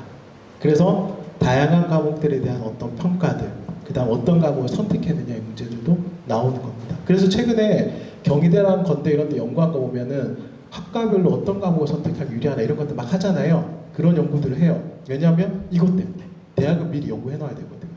그래서 이런 연구들이 진행되고 있다. 자, 제가 세부적으로 보여드린 겁니다. 이 자료는 설명회로도 쓰기도 하지만 어머니들 집에 가서 보시라고. 7권 다 한 권당 한 300페이지씩 됩니다. 7권이면 그죠? 국어 같은 경우도 이게 현행이 이렇게 돼 있어요. 근데 이게 보세요. 국어가 국어 원투로 쪼개졌죠. 그죠? 쪼개서 배우는 거예요. 쪼개서 양이 적게. 그 다음에 여기는 화폭, 장무 이런 것들이 이렇게 바뀌고요. 그 다음에 여기 진로 선택 과목 있던 게 신설된 게 있네요. 문학과 영상. 아이들 좋아하죠. 미디어학과 좋아하잖아요. 이게 그 맞춰서 바꾸는 거예요. 의사소통 이런 것도 생겼네요. 그 다음에 매체 의사소통, 언어생활탐구 이런 식으로 조금 더 약간 형태가 다른 형태의 진로 중심 교과목으로 바뀐 거예요. 사회도 마찬가지입니다. 기존에 있던 것보다 훨씬 더 많아졌죠. 이 신설이라고 하는 건 하나의 예시인 거고요. 추가적으로 학교가 원하면 더 만들 수 있습니다. 대학과 연계해서 만들어도 됩니다. 그리고 심지어는 어느 정도까지냐면 이런 지역사회 있잖아요. 지역사회에서도 일정 기준을 만족하면 학점을 인정해 줍니다. 그러면 지방 같은 게 인구 유치 있는 학교들은 지자체 요즘은 교육청보다 지자체가 조금 더 많이 예산 받습니다. 원래는 예전에는 저기 국립대학 교부금을 교육청에다 줘서 받았는데 지금은 지자체로 주거든요. 돈 가진 애들 힘이 세잖아요. 그래서 지자체에서 이런 것들을 하려고 하는 학교들이 지역들이 좀 있습니다. 그래서 사실은 낙후된 지역으로 갈수록 잘 돼 있습니다. 제가 그래서 작년 초에 제가 전북 지역에 좀 연이 있어서 그쪽에 자리를 주신다 해서 저희 아이 데리고 진짜 전라북도로 내려가려고 있었어요. 제가 전라북도에서 교수생활 한 5년 정도 했어서 그쪽에 좀 알고 있어서 내려가려고 고민까지 했었습니다. 왜? 그게 더 유리할 수 있기 때문에. 두 가지 유리한 점이 있죠. 하나는 뭔가요? 고교 학점제 되면 이런 여러 가지 활동도 할 수 있는 거 하나. 또 하나는 요즘 말 많이 되는 거. 지역 우수인재. 우리 아이가 의대를 갈지 안 갈지는 잘 모르지만 지역 우수인재는 법적으로 정해져 있습니다. 의학학계열은 몇 % 이상은 무조건 지역 우수인재 뽑아야 됩니다. 전라북도 예를 들면 전북대학교 같은 경우에 일반 전용 의대가 한 30명 뽑습니다. 지역 우수인재로 40명밖에 뽑습니다. 점수차는요. 일반 전형은 1.2 이 정도 되거든요. 지역 우수인재는 2.1까지 됩니다. 그런 것도 노릴 수 있는 거죠. 그래서 저는 나름대로 고민하고 했는데 저희 집 아이들이 반대를 하더라고요. 전라북도 가면 편의점이 없을 것 같다. 서울 사는 아이들이 그렇습니다. 편의점 다 있어요. 편의점 없는 데가 어디 있어요, 그죠? 저기 낙도 가도 편의점 있던데, 산에 올라가도 편의점 있던데. 물론 전라북도에서 백화점이 하나밖에 없습니다. 전주에 롯데백화점. 제가 예전에 교사할 때 그런 얘기 했더니 강원도에 계시던 교수님이 강원도에는 백화점이 하나도 없어요. 원주에 가면 이마트하고 홈플러스 있다고. 그런 거긴 하지만 농담삼아 하는 얘기지만 어쨌든 여기에 나오는 여러 그 선택 과목들의 양은 사실은 지금 형태로 봐서는 지방이 조금 더 잘 돼 있고요. 이런 말씀드리기 조금 그렇지만은 서울보다는 경기도가 조금 더 잘 돼 있습니다. 서울로 올수록 조금씩 부족한데 요거는 시간이 지나면 아마 해결이 될 거예요. 당장 시행될 때는 그런 부분들이 문제들이 있다. 아까 말씀드린 연속입니다. 제가 쪼개는 거 잘 보시라는 거예요. 결국은 지금 고1 올라가는 아이들은 1학년 때 이거 배우고 나면 2학년 때 바로 이 선택과목 들어갑니다. 보통 교육과정에 넣으려고 그러면 1년 전에 교과서 검증을 받아야 됩니다. 그래서 이미 교과서 검증 다 끝났습니다. 그래서 고1 아이들은 아마 이게 거의 정해져 있을 겁니다. 내년에 1학년 올라가는 아이들은. 그래서 이거를 좀 참고해서 보시고 아이들 진로 교육을 시키면서 미리 체크해 두세요. 어떤 과목 들을지 마음속으로. 아이들한테 선택시키면요 안 합니다. 제가 휴대폰 들고 있는데 요즘은 리로스쿨 쓰잖아요, 그죠? 고등학교 리로스쿨 쓰거든요. 저는 제 아이 아이디로 로그인돼 있습니다. 학부모 아이디가 되어 있지 않아요. 못 믿는 거죠. 제때 신청 안 한다는 거예요. 그래서 알림 오면 제가 합니다. 그래서 부모님의 역할이 사실은 조금 더 중요한 사항이고요. 그래서 조금 보시고 이런 과목들이 연계되는 과목이구나 라고 조금 봐두시라는 겁니다. 제가 그래서 이게 많이 넣는 겁니다. 참고하시라고. 글자 안 보이시죠? 안 봐셔도 됩니다. 과목별로 제가 다 넣어놨습니다. 주요 과목들은. 이런 틀들이 있다. 쭉 그냥 보시면 되고요. 요것도 아까 제가 고교학점제하고 교육과정은 같이 갑니다. 그래서 보시면은 지금 초등학교 아이들은 이미 입학할 때 바뀌었습니다. 책 바뀌었어요. 그 다음에 롯데 들어가고, 그 다음에 중학교 아이들은 내년부터 1학년부터 바뀌고요. 그 다음에 중3 아이들 고등학교 할 때 롯데 바뀝니다. 그래서 보통은 내년을 기준 잡는 게 일반적입니다. 그러니까 내년에 체제가 다 바뀐다.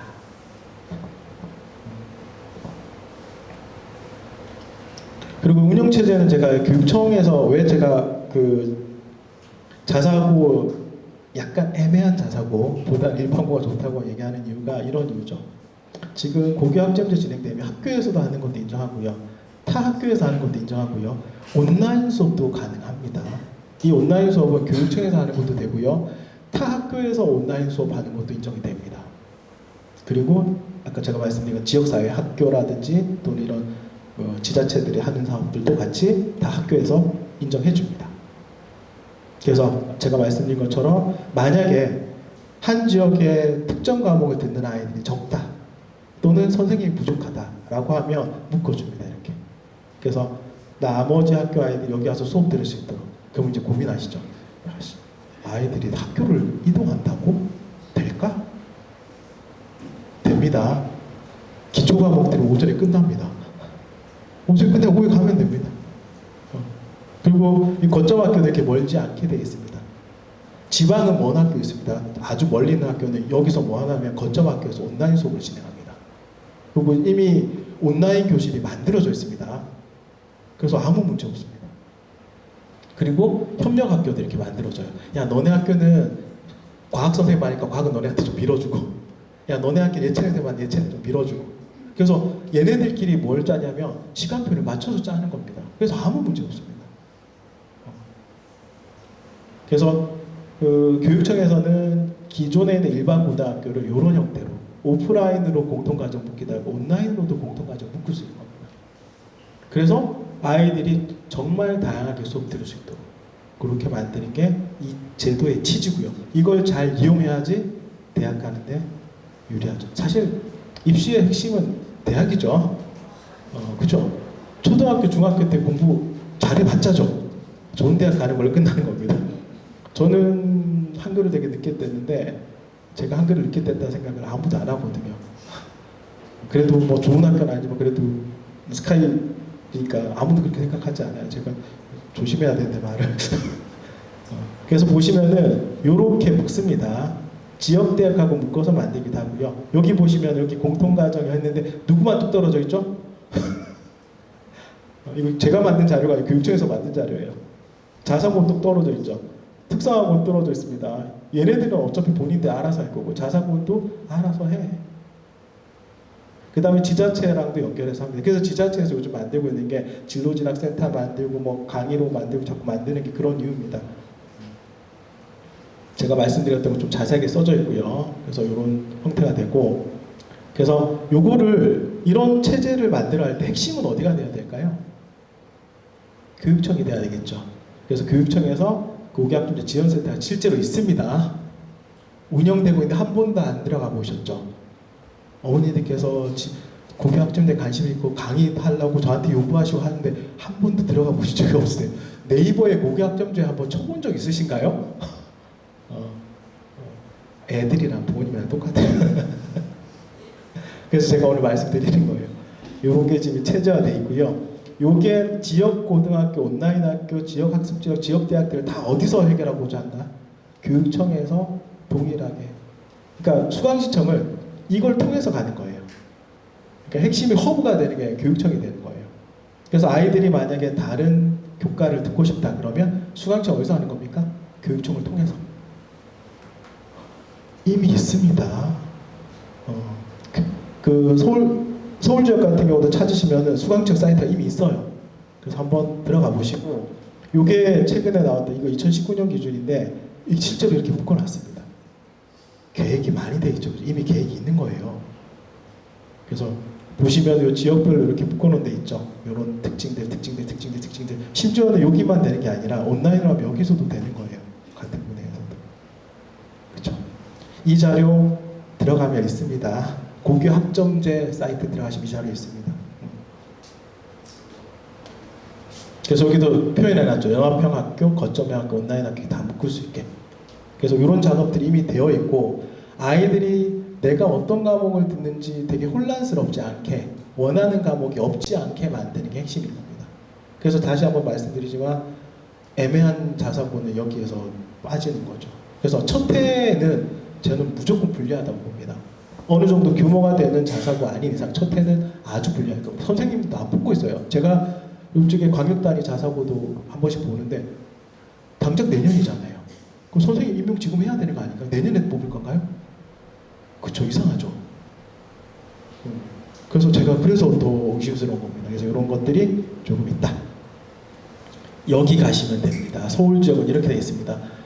서울 지역은 특이하게도요, 교육과정 협력과정 시스템 찾으면 안 나옵니다. 서울 지역은 콜캠으로 찾아 나오더라고요. 특이한데요. 아마 찾아보시면 서울 지역은 그냥 찾으면 경기도하고 지방밖에 안 나옵니다. 서울은 콜캠이라 찾아 나오더라고요. 여기 가시면은 고교 학점대에 대한 정보, 여기 수강인증 사이트 있죠.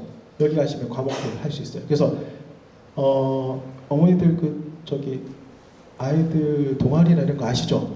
동아리 신청 어떻게 하시죠? 광클해야 되잖아요. 미리 알려드리는 겁니다. 그래서 조금 미리 보시고 형태들, 여기 가시면 되게 다양한 자료들 많습니다. 저기 있는 자료도 제가 많이 썼거든요. 그래서 보시면 됩니다. 그래서 교육청에서 이런 사이트를 만들고 아이들이 고교 학점제에 맞춰가지고 수강 신청하고 다양하게 들을 수 있도록 만들어 놓는 겁니다. 그러면 전체적으로 커리큘럼이라든지 시간표가 체계적으로 바꿀 수 있죠. 하나의 중심기간이 있으니까 맞출 수 있는 거예요. 그러니까 학교 끝나고 타 학교가 수업 듣거나 하는 문제가 그렇게 복잡한 문제는 아니라는 겁니다. 지방 같은 경우는 어떤 학교가 있었냐면 아예 학년 구분이 없는 학교도 있었습니다. 3학년, 1학년, 2학년, 3학년 없이 그냥 과목별로. 그것도 되더라고요, 해보니까. 그리고 교실도 바뀝니다. 학교 가보셨죠? 부모님들 다닐 때 교실이랑 지금이랑 똑같죠? 근데 고교 학점제 되면 멀티미디어 강의실 따로 있어야 되고 온라인 강의실 따로 있어야 되고 심지어 책상 없는 강의실도 제가 봤거든요. 그래서 그런 형태의 되게 다양한 교실 체제로 바뀌고 있고요. 제가 뒤에서 보여드리겠지만 일단은 제가 한 번 더 말씀드리면 고등학교 1학년 때는요 진로를 잡는 게 가장 중요한 겁니다. 왜 그렇죠? 고2 때부터 선택 과목을 만들어야 됩니다. 1년 만에 되면 참 좋겠는데 그래서 중3 때부터 하라는 겁니다. 제가 미리 말씀드릴게요. 중학교 과정은요 고등학교 과정하고 연계성이 별로 없습니다. 중학교 과정 못하더라도 고등학교 과정하고 관계가 전혀 없습니다. 굳이 하면 한 20% 정도? 수학이 가장 기초가 중요하다 그러죠. 수학 과목도 중3 과정하고 고등학교 과정, 중3 과정 하나도 몰라도 고등학교 과정한테 하나도 문제 없습니다. 그 얘기는 특목고처럼 시험을 봐서 가는 학교를 진학하지 않는 아이들은 중3 과정이 되게 널널한 과정이죠. 중학교 때 성적을 쓸 일이 있나요? 중학교 때 성적 떼보신 분 계신가요? 없죠. 가끔 고등학교는 필요로 합니다. 학생부 가져오라는 이상한 직장들이 있어요. 왜 고등학교를 살펴보는지 모르겠지만 저는 중3 때 공부를 제일 잘했거든요. 난 아쉬워 죽겠어. 중학교 성적을 좀 보여주고 싶은데 저는 중3 때는 막 전교 1, 2등 막 하고 그랬었거든요. 근데 고등학교가 좀 별로 아니었지만 보여주고 싶은데 그러지 못하는 거예요. 그래서 중학교 3학년 때 성적이 너무 연연 안 하셔도 된다. 그래서 중학교 3학년 때부터 고등학교 과정들은 아이들 진로를 조금 탐색하는 게 가장 필요합니다. 이게 잘 돼야지만 2학년 때 가서 2학년 과정 되는데 선택 과목들이 되는 거예요. 메인 과목들. 여기서 한번 삐끗하면 복잡해지는 거예요. 저는 개인적으로 여기서 삐끗하길 바랍니다. 그래야지 장사가 되죠. 삐끗하니까 답이 안 나오거든. 그럼 이제 오실 거예요. 삐끗했는데 어떻게 상황을 반전시킬 수 있나요? 반전의 묘미를 제가 만들어줄 수 있습니다. 네, 지금은 제가 저희 학원 설명하는 게 아니니까 삐끗하시면 안 됩니다. 그래서 1학년 때 잘 하라는 겁니다. 1학년 때 충분히. 그래서 이게 저도 해보니까 잘 안 돼요. 1학년 때. 왜냐하면 학교 공부도 해야 되고 아이들하고 대화할 시간이 없죠. 그래서 중학교 때 그나마 조금 여유로울 때 좀 해두고 방향을 대충 마음속으로 잡아두는 거죠. 그리고 고3 되면요. 고3 되면 진로가 뭐가 없죠. 고3 뭐 해야 되나요? 대학 입시 준비. 그치? 수능 공부를 하든 뭐라든 입시로 끝나는 겁니다. 그래서 제가 한 번 더 말씀드리지만 요거를 잘 하셔야 됩니다. 진로와 학업 설계. 학업 설계라는 거는 과목 선택입니다. 어떤 방식으로 아이들을 단계별로 나아갈 거냐. 어떻게 심화시켜 줄 거냐. 내가 나중에 반도체나 이런 것들을 전공하고 싶은데 그러면 반도체를 전공하기 위해서는 고등학교 때 어떠한 과목들을 들으면 이 학과에 유리할 거냐 하는 문제로 바뀌는 거예요. 또는 나는 뭐 정치 외교관이 되고 싶어. 그래서 정치 외교학과를 갈 거야. 그러면 어떤 과목들을 들어야지 더 유리할 거냐. 이런 거죠. 제가 앞에서도 말씀드린 것처럼 전공적 합격이라는 말은 없어지고 진로 선택이라는 개념 바뀌었다 그랬잖아요. 이게 잘 보시면요. 지금 학과들 없어지고 있죠. 무학과로 뽑는다면서요. 일치하는 느낌 안 드세요?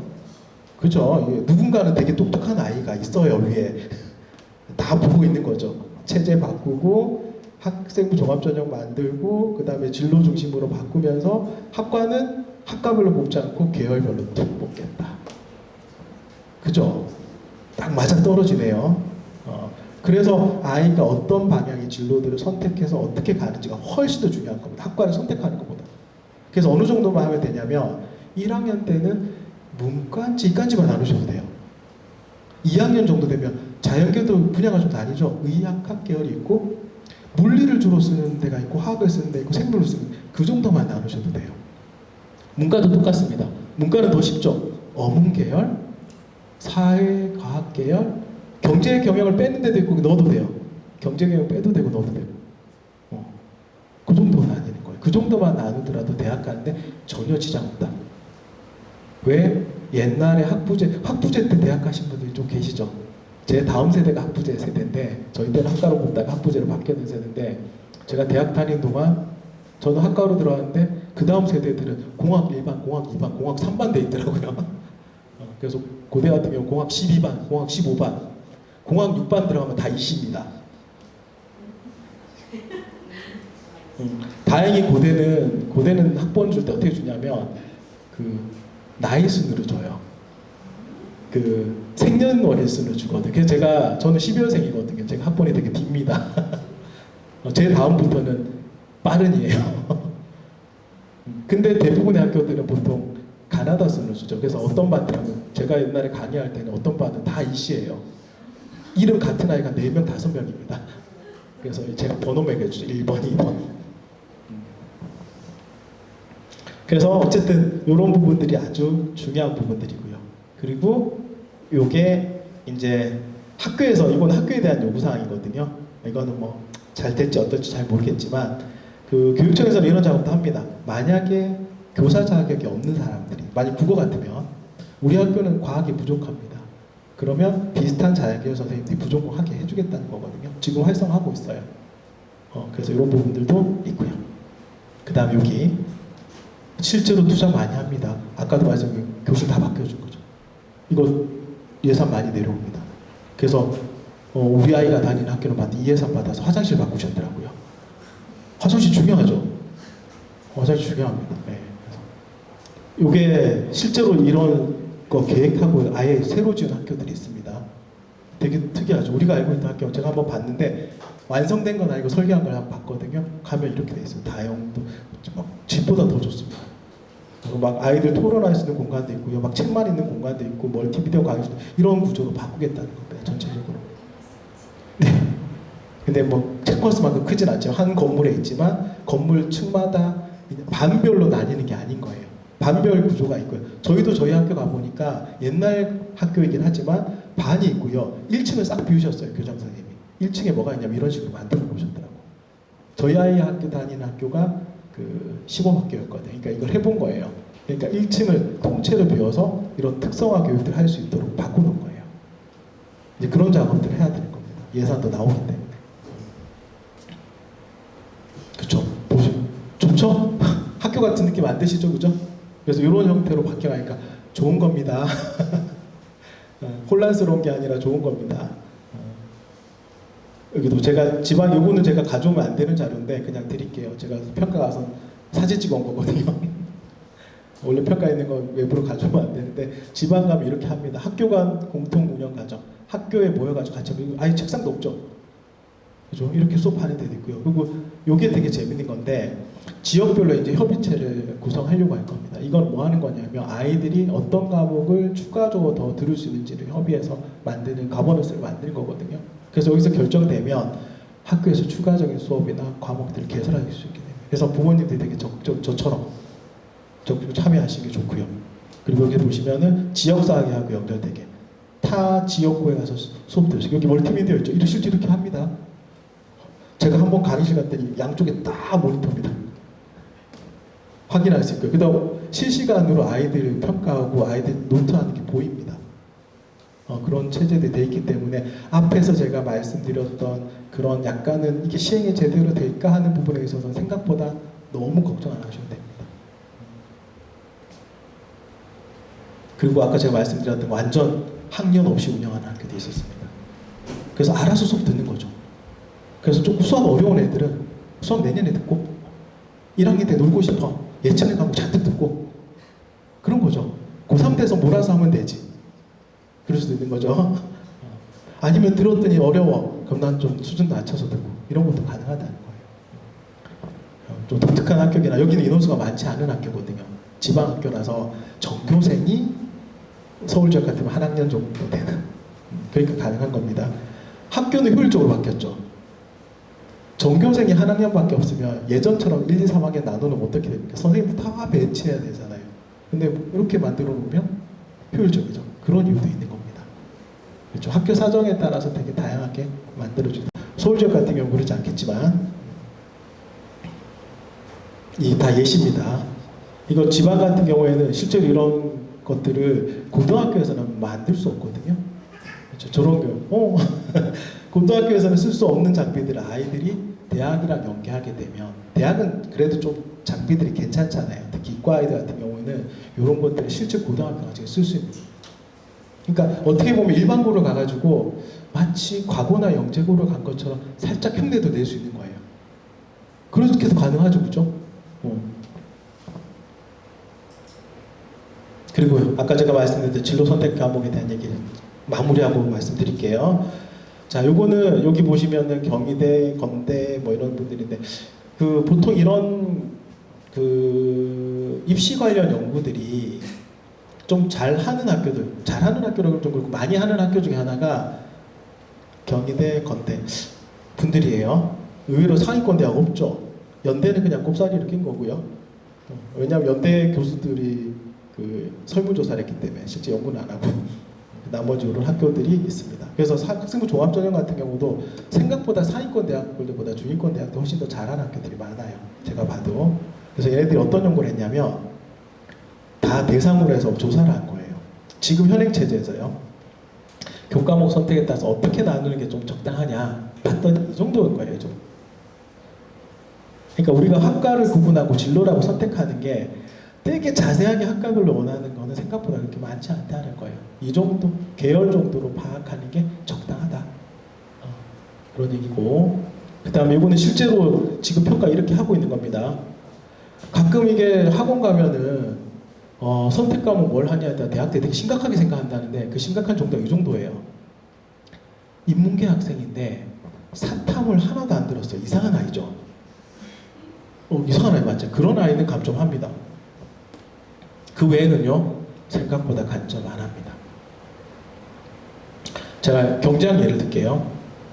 경제 수학이나 경제 같은 경우는 학교에서 개설할 수 있는 학교가 있고요, 개설하지 못하는 학교가 있어요. 선생님이 없어서. 근데 경제 수학이나 경제를 들은 학생은 플러스 해주고 안 들은 학생을 감점하면요 학교 영향이 커져요.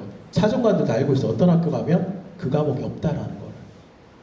지금 현행 체제에서는요. 근데 나중에는 어떻게 될까요? 고교 학점되면 다 경제 들을 수 있으니까 이제 이런 문제는 없어지는 거죠. 그래서 아예 막 이런 애들 아니고서는 그렇게 감점하지 않아요. 이과도 마찬가지예요. 자연계 전공자인데요. 과학을 하나도 안 들어서 이상한 아이죠. 그런 아이만 감점해요. 물리하는데 물리 하나도 안 했어요. 이상한 아이죠. 그런 정도 수준이에요. 지금 현행 체제는. 그래서 평가하는 사람들이 머릿속에 가지고 있는 수준이 어느 정도냐면 이런 정도의 수준 정도만 가지고 있기 때문에 보통 제일 착각하는 게 이런 겁니다. 컴퓨터공학 전공하고 싶을 때 물리 꼭 들어야 되나요? 학원에서 맨날 그런 얘기 하잖아요. 뭐라고 하든가 학원에서 물리 꼭 들어야 된다 그러죠. 혹시 컴퓨터공학 전공하신 분 계세요? 물리가 필요가 없습니다. 물리 들을 필요 없어요. 수학만 하면 돼요. 실제로 뒤에 제가 보여드렸겠지만 이게 지금 실제로 여기 조사한 겁니다. 공동 연구한 건데 요거도 경희대 가면 자료 있습니다. 여기 색깔 보시면 여기 진한 것들이 꼭 필요하다는 거예요. 학과별로 다 조사를 한 거예요. 교수들한테. 그래서 산업공학과, 컴퓨터공학과 보세요. 별로 신경 안 쓰네요. 생물, 화학, 물리 보세요. 의미 없어요. 물리 들으면. 지구과학은 당연히 지구과학 중요할 거고 수학은 당연히 수학 중요할 거고 오히려 컴공이나 컴퓨터공학은 수학을 들은 아이들이 훨씬 더 좋아해요.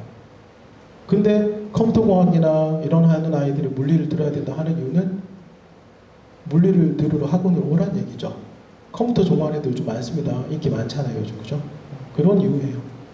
그래서 이걸 제가 미리 보여드리는 겁니다. 그래서 요것도 자료가 되게 큽니다. 되게 긴 자료인데 정리하면 요거예요. 요것도 경희대 가면 자료 있습니다. 그래서 현행체제입니다. 현행체제. 바뀐 체제가 아니에요. 바뀐 체제는 아마 제가 볼 때는 한 내년 정도 연구돼서 나올 거예요.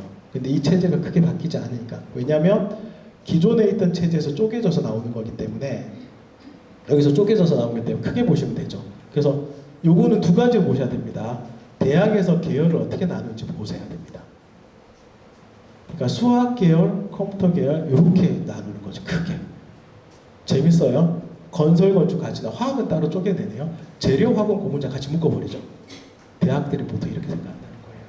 그래서 재료 따로 보고 고분자 따로 보고 에너지 따로 보고 이렇게 접근할 필요가 없다는 겁니다. 그리고 여기도 밑에 보시면은 생물이나 환경, 농업 다 그냥 통째로 퉁쳐버려요. 그걸 먼저 보셔야 돼요. 두 번째는 꼭 들었으면 하는 거. 그 다음에 권장 과목. 권장 과목은요 있으면 추가해주지만 없으면 감점하지 않습니다.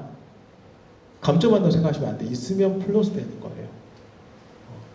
그래서 만약에 고교학점제로 바뀌게 되면 진로 선택 과목들이 다양하게 있으면 있을수록 유리해지는 거예요. 현행체제도 이렇기 때문에. 심지어 서울대도 그런 얘기 합니다. 여기 되게 중요한 말이 나와있죠. 제가 빨간 색깔 써놨어요. 이게 되게 재밌는 게 인원수가 적어서 등급을 낮게 받는 아이들이 손해를 본다 그랬잖아요.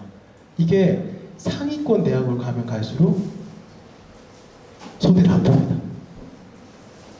그러니까 1, 2등급 가는 아이들, 좋은 학교들은요 학생 수가 적어서 등급을 낮게 받는 거를 보정을 해줍니다. 다 확인을 합니다. 애매한 학교들, 2, 3등급 대 아이들이 많이 가는 학교들, 한 서울의 중위권 되는 학교들은 이제 그런 배려가 좀 줄어듭니다. 그래서 예전에 제가 보냈던 아이 중에 한성과고 2.1이면 1등이거든요. 한성과고 1.1이면 1등입니다. 저기 1등이에요. 아까 제가 말씀 과고는 1등급이 극 1등급이 없어요. 모든 과목 1등급 받는 아이들 적어서. 그래서 2.1이라 고대 의대 갑니다. 원래 2.1이 고대 의대 못 가죠. 근데 걔가 1등이라는 사실을 알고 있는 거예요. 인원수가 적어서 등급이나 이런 차이 나는 것들 다 감안해 줍니다. 그래서 보시면 서울대도 그렇고 연고대도 그렇고 과거 아이들을 마치 알아서 뽑는 것 같은 기분 슬쩍 들죠, 그죠? 왜냐하면 그런 걸 다 감안하기 때문에. 강남 지역 아이들이 또 뽑히잖아요? 뽑힌 이유는 같은 등급이라도 얘가 어느 정도의 포지션인지를 보는 거예요. 1.0이 1등급인 건지 1.7이 1등인 건지를 확인하는 겁니다. 그런 보정들을 해주는 겁니다. 인원수가 적어서 등급을 낮게 받는 거는 큰 의미가 없다. 상위권 대학과 해서. 오히려 도전하는 아이가 더 좋은 겁니다. 인원수가 적어서 물리2 같은 걸 안 듣는데 나는 물리학을 전공하고 또는 전자공학을 전공하기 때문에 물리2를 나는 도전해서 듣겠다. 더 좋게 보는 겁니다. 요거는 고교 학점제가 진행되어 똑같은 거예요. 내가 힘들지만 그래도 나와 관련 진로와 관련 있는 과목들을 더 많이 선택해서 플러스 되는 겁니다. 제가 예전에 보냈던 아이 중에 되게 재밌는 아이가 있는데 강원도 쪽에 사는 아이입니다. 춘천에 사는 아이인데 경제학을 하고 싶어 하는 아이였던 거예요. 경제학을. 근데 그쪽 지역은 학생 수가 적기 때문에 경제 교과 가르쳐 설명 없습니다. 원주까지 와서 경제 과목을 들었습니다. 그때는 자소서였던 시절이라서 그걸 썼습니다. 아주 상세하게. 심지어 2년을. 좋은 학교 갔죠. 고대 갔습니다. 그 정도의 노력들, 그런 것들을 감안해 준다는 겁니다. 그래서 고교 학점제에 진행됐을 때 그런 선택 과목에 있어서는 아이들이 노력한 모습, 진로에 대한 고민한 모습들 충분히 보여주면 의외로 성적의 영향력보다 그게 훨씬 더 클 수 있다. 그게 핵심이죠. 서울대도 이렇게 얘기해요. 서울대도 보세요. 간호대는요 없죠. 3명 정도 하면 된다. 필수 과목도 없어요. 컴공, 그쵸, 미적분 통계, 과학이 아예 없죠. 실제로 대학에서 자꾸 발표를 합니다. 이렇게 우리는 이렇게 본다고. 산업공학도 마찬가지죠. 과학 안 봐도 돼요. 그 다음에 바이오 시스템 생각보다 보시면은 수학 교과나 이런 것들에 대한 중요성이 좀 더 높아요. 한국은 항상 국영수죠. 마찬가지로 이렇게 보시면 권장 과목들, 여기 학교별로도 제가 다 정리해놨습니다. 그래서 이런 학교들, 수학 계열들은 당연히 그 수학 과목들을 많이 듣는 것도 자연계는 플러스입니다. 힘들어합니다. 아이들 지금 현행 체제도. 아마 고교 학점제 바뀌어도 힘들어할 겁니다. 수학은 힘들죠. 저도 수학을 되게 오래 했지만 저는 요즘도 수학이 힘듭니다. 그래서 이런 것들을 조금 참고를 하셔라 라고 해서 제가 자료를 드리는 겁니다. 그래서 결론은 어떤 얘기냐면, 제가 다 거의 다 왔습니다. 이제 결론은 어떤 얘기냐면, 지금 현행 체제에서도 고교 학점제를 기반으로 해서 대학들이 평가 방법을 바꾸고 있습니다. 이렇게 된 지가 작년부터 2024학년도부터 이렇게 진행하는 학교가 꽤 있습니다. 그래서 경희대 같은 데 자료 보면 그 합격자 불합격자 나누는 사례들이 있어요. 그러면 어떤 아이는 2.1이고 어떤 아이는 2.3인데 2.3인 아이가 과학교 과목의 비율이 한 80% 돼요. 과학을 많이 들은 거죠. 그러면 자연계에서 그걸 인정해 주는 겁니다. 교과 성적이 낮아도 아이가 선택 과목을 통해서 충분히 열심히 했다면 인정해 주는 겁니다. 그런 사례들 막 발표를 하고 있습니다. 그 얘기가 조금 더 발전해서 얘기하면 고교 학점제 됐을 때는 대학들이 그런 구성들을 아주 자세하게 보겠다. 그리고 그 각각의 과목에서 아이들이 얼마만큼의 적극적인 노력을 했느냐, 이게 대학에서 되게 중요한 부분이고, 수능에 대한 부분들은 어차피 뭐 기본적인 국영수 중심이기 때문에 그 부분은 교과서가 바뀌는 것 외에는 크게 차이는 없다. 그리고 고등학교 선택 문제에 있어서는 제가 말씀드렸죠. 애매하다 그러면 더 기분 나쁠 수 있으니까 규모가 조금 있는 자사고 특목고는 괜찮을 수 있어요. 근데 아마 고교 학점제가 좀 오래 진행되면 특목고 개념이 살짝 사라질 수도 있어요. 제가 성북 지역에 가보면 제가 특정 학교 말씀드릴게요. 그 서울대 사대부고 있죠. 서울대 사대부가 입시 결과 안 좋습니다. 그렇게 좋은 학교 아니에요. 서울대 사대부고로 해서 아이들 공부 잘하는 건 아니에요. 그냥 사대부고인 거죠. 근데 거기는 어학계열을 약간 특화시켜놨습니다. 그래서 마치 외부처럼 그 제2외국어를 조금 더 들을 수 있게 과목을 구성해놨습니다. 근데 그 전략이 통했죠. 최근에 한 2년 전부터 생각보다 좋은 학교를 많이 보냅니다. 어학계열로. 이미 대학들은 그런 평가 방식을 따르고 있기 때문입니다.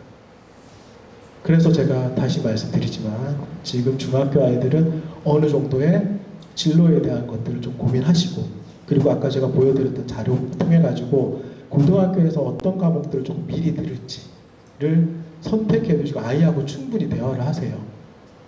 제가 대화라고 말씀드린 건, 저도 아이를 키워보니까, 제가 리로스쿨 제 아이 걸로 되겠다 그랬잖아요. 저는 막 신청하거든요.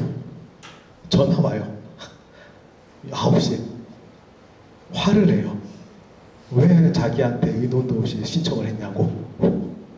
그런 거거든요. 그래서 충분히 대화하시고 아이들이 좀 잘 따라요. 왜냐하면 대학 입시는 조금 장기 레이스거든요. 그래서 잘 준비를 하면, 제도가 새로운 제도이기 때문에 생각보다 준비를 잘한 사람들하고 준비를 안 한 사람들 사이 갭이 아주 커집니다.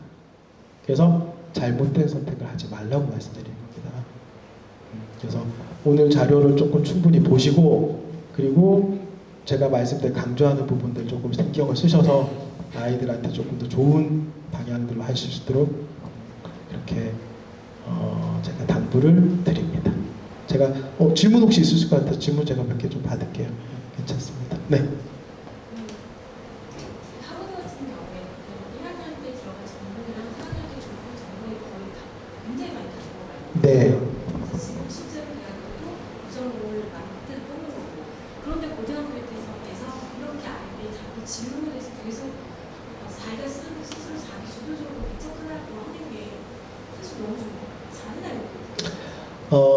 이게 한국이라고 네네 네 무슨 얘기지?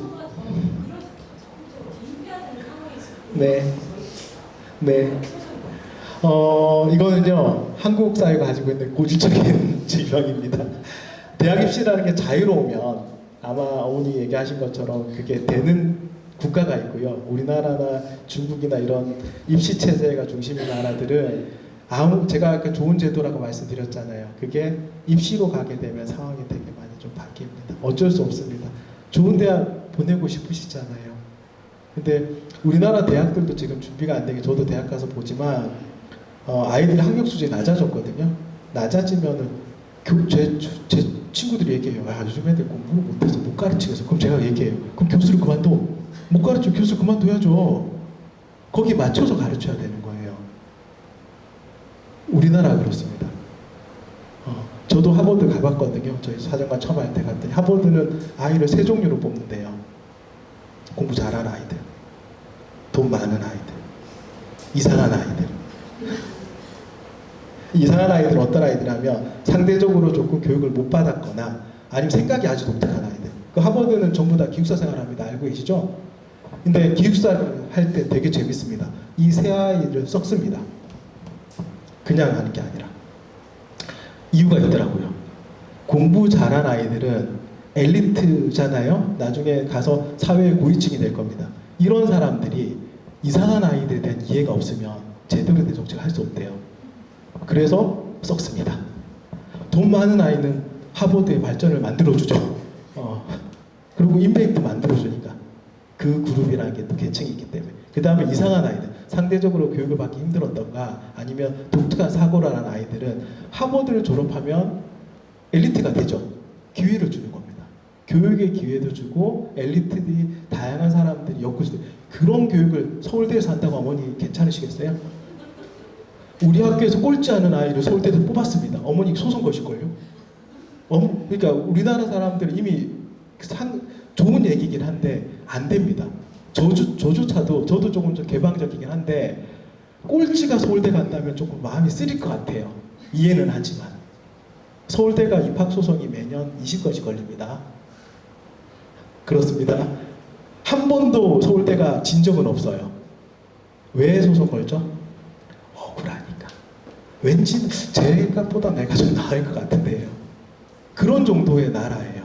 그러니까 좋은 말씀이긴 한데 그게 쉽지가 않습니다. 그래서 자꾸 체제를 바꾸더라도 좋은 제도로 바꾸더라도 이 근본적인 특성을 바꾸지 않으면 아마 제가 볼 때는 한 세대, 두 세대 정도 지나면 될 것 같거든요. 제가 저희 둘째 녀석 공부를 많이 신경 안 쓰는 이유 중에 하나는 얘네들이 인원적인 거지 인구가 적어서 취업 다 될 것 같아요.